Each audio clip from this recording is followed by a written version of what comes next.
اور حضرت آسیہ رضی اللہ تعالی عنہ کھل کر میدان میں آ گئیں۔ اس وقت حضرت آسیہ رضی اللہ تعالی عنہ نے فرعون کے اس عمل کی سخت مخالفت کی۔ چنانچہ جیسے ہی فرعون کو اس بات کا پتہ چلا کہ میری بیوی حضرت موسیٰ علیہ السلام اور اللہ تبارک و تعالیٰ کی وحدانیت پر ایمان لا چکی ہے،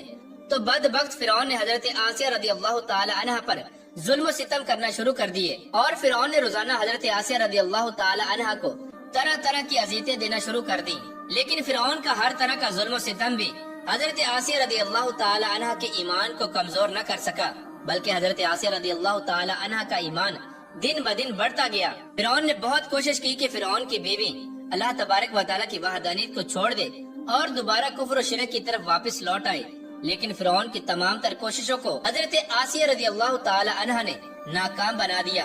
اور حضرت آسیہ رضی اللہ تعالی عنہ صرف اللہ تبارک و تعالیٰ کا نام پکارتی رہی اور اللہ تبارک و تعالیٰ کی عبادت میں ہی مصروف رہی۔ اور اسی طرح بنی اسرائیل کا جو بھی شخص فرعون کو اپنا خدا ماننے سے انکار کرتا اور اللہ تبارک و تعالیٰ کی وحدانیت پر ایمان لے آتا، تو فرعون اس شخص پر طرح طرح کے ظلم و ستم کرتا اور معاذ اللہ ان کو قتل کر دیتا۔ پیارے دوستو، ایک مرتبہ فرعون نے حضرت موسیٰ علیہ السلام پر ایمان لانے والے ایک شخص کو، جس شخص کو قرآن پاک میں مومن آل فرعون کے نام سے یاد کیا جاتا ہے، اس شخص کو بڑی بے دردی کے ساتھ فرعون نے قتل کر دیا۔ چنانچہ اس شخص کے قتل کے بعد فرعون کی بیوی سے رہا نہ گیا، اور فرعون کی بیوی کھلے عام فرعون کی مخالفت کرنے لگی۔ چنانچہ فرعون نے جب یہ دیکھا کہ میری بیوی ہی میرے خلاف ہو چکی ہے اور وہ خل مخلہ میری مخالفت کر رہی ہے، تو فرعون کے اندر غصے کی آگ بھڑک اٹھی۔ تو فرعون نے اپنی بیوی کو دردناک طریقوں سے اذیتیں پہنچانا شروع کر دیں۔ اس بدبخت فرعون نے حضرت آسیہ رضی اللہ تعالی عنہ پر بڑے بڑے ظلم کے پہاڑ گرائے اور ان کو طرح طرح کی اذیتیں دی اور ان کو مارا اور زد و کوب کیا، اور فرعون نے اپنے ظلم کی انتہا یہاں تک کر دی کہ حضرت آسیہ رضی اللہ تعالی عنہ کے دونوں پاؤں اور دونوں ہاتھوں کے اندر لوہے کی کیلوں کو ٹھوک دیا، یہاں تک کہ حضرت آسیہ رضی اللہ تعالی عنہ ہل بھی نہ سکتی تھیں۔ اور اس کے بعد حضرت آسیہ رضی اللہ تعالی عنہ کے سینے پر ایک بھاری بھرکم پتھر کو رکھا گیا اور ان کو گرم ریت پر لٹا دیا گیا، اور حضرت آسیہ رضی اللہ تعالی عنہ کا پانی بھی بند کر دیا گیا۔ پیارے دوستو، اس طرح فرعون نے اپنی بیوی حضرت آسیہ رضی اللہ تعالی عنہ پر اپنے ظلم کی انتہا کر دی، لیکن ان تمام تر مظالم کے باوجود حضرت آسیہ رضی اللہ تعالی عنہ کا ایمان ذرہ برابر بھی کمزور نہ ہوا، بلکہ ان کا ایمان مزید بڑھتا گیا، اور حضرت آسیہ رضی اللہ تعالی عنہ اپنے ایمان پر ثابت قدم رہی۔ اور بعض روایات میں آتا ہے کہ فرعون نے اپنی بیوی حضرت آسیہ رضی اللہ تعالی عنہ پر اس قدر دردناک طریقے سے ظلم و ستم کیا کہ حضرت آسیہ رضی اللہ تعالی عنہ کے جسم کی کھال تک کو اتروا دیا، اور اس کے بعد حضرت آسیہ رضی اللہ تعالی عنہ پر ایک بھاری بھرکم پتھر کو گرا دیا گیا، جس کی وجہ سے حضرت آسیہ رضی اللہ تعالی عنہ شہید ہوئی اور اس دنیا فانی سے رخصت ہو گئی۔ پیارے دوستو، اس طرح حضرت آسیہ رضی اللہ تعالی عنہ اللہ تبارک و تعالی کی وحدانیت پر ایمان لے آئی اور فرعون کے تمام تر مظالم کو پوری عمر برداشت کرتی رہی، یہاں تک کہ مرتے دم تک فرعون نے اپنے تمام تر مظالم کی انتہا کر دی۔ لیکن اس کے باوجود حضرت آسیہ رضی اللہ تعالی عنہ نے اللہ تبارک و تعالی کی پاک ذات کو نہ چھوڑا اور اپنے ایمان کو مضبوطی سے تھامے رکھا، اور بلاخر اسی ایمان اور اللہ تبارک و تعالی کی محبت کو لے کر اس دنیا فانی سے رخصت ہو گئی۔ یہی وجہ تھی کہ اللہ تبارک و تعالی حضرت آسیہ رضی اللہ تعالی عنہ کے اس ایمان اور اس محبت سے اس قدر خوش ہوا کہ اللہ تبارک و تعالی نے حضرت آسیہ رضی اللہ تعالی عنہ کو یہ انعام عطا فرمایا کہ حضرت آسیہ رضی اللہ تعالی عنہ اللہ تبارک و تعالی کے سب سے محبوب نبی حضرت محمد مصطفیٰ صلی اللہ تعالی علیہ وآلہ وسلم کی جنت کے اندر بیوی ہوں گی۔